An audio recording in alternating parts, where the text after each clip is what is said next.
In this Advent series, we started with Emmanuel, God with us, Son of humanity last week. This week is example. The example of Jesus in our lives. I'm a grandfather and did some shopping for my grandchildren. Went in, I think it was Toys R Us or whatever it is. And there was Batman dolls. There was Superman. There was Wonder Woman. There was, the Hulk. The list goes on and on. But I couldn't find that doll that had the big J on its chest. You know, the Jesus doll? I didn't see that one. Or if it was hidden off someplace.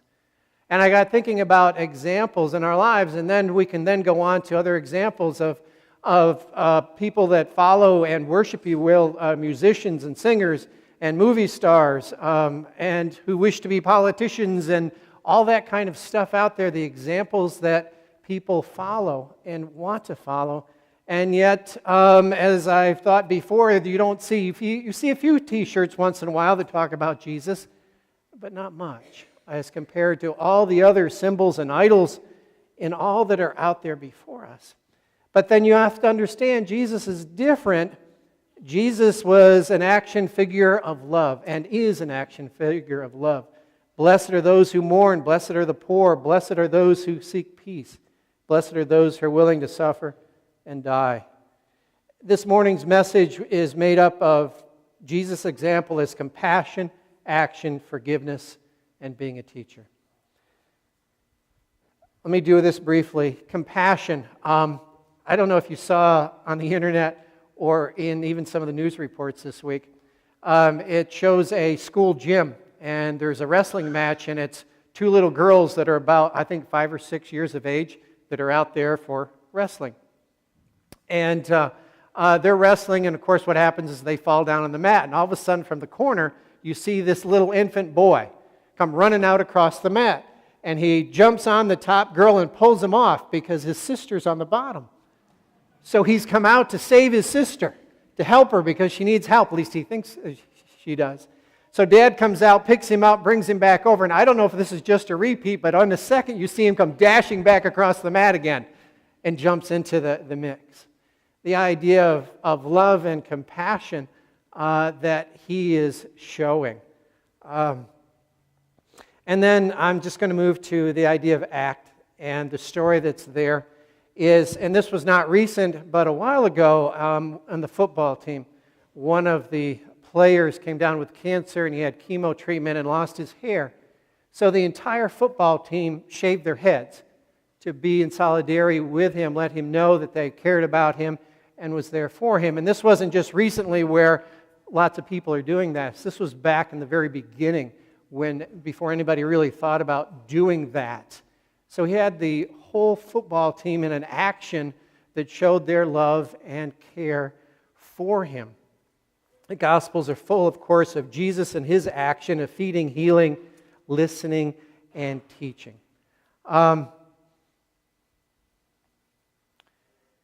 There are also those examples of those who are helped and either take advantage of it, or of the story I would have told was about a family that was helped by a church and then made off with some of the church's money. And people were upset, as well they should have been, but then others reminded them, that's just one case.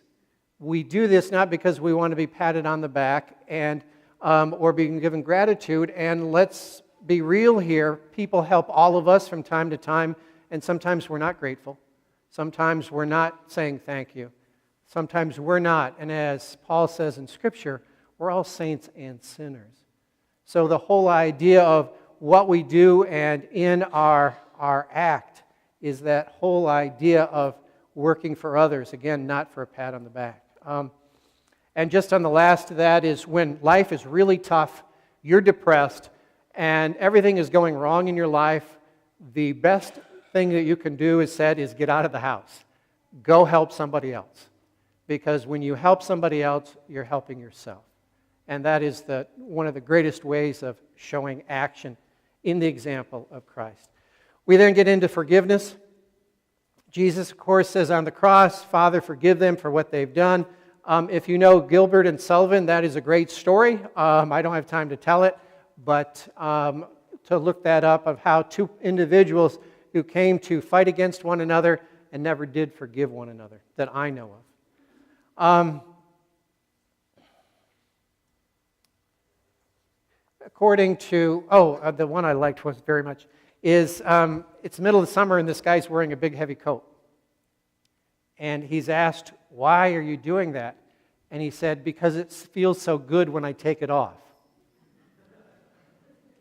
And that's related to forgiveness.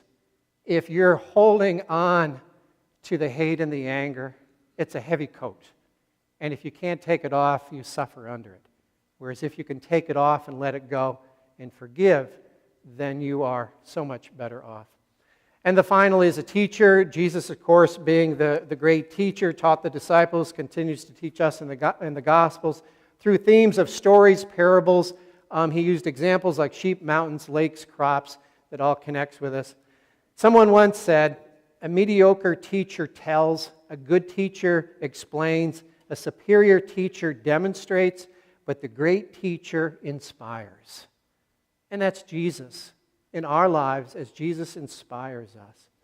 So we may have heroes from our culture, our society, or someone's even imagination, but our real example is Jesus, the one who was, the one who is, and the one who is to come.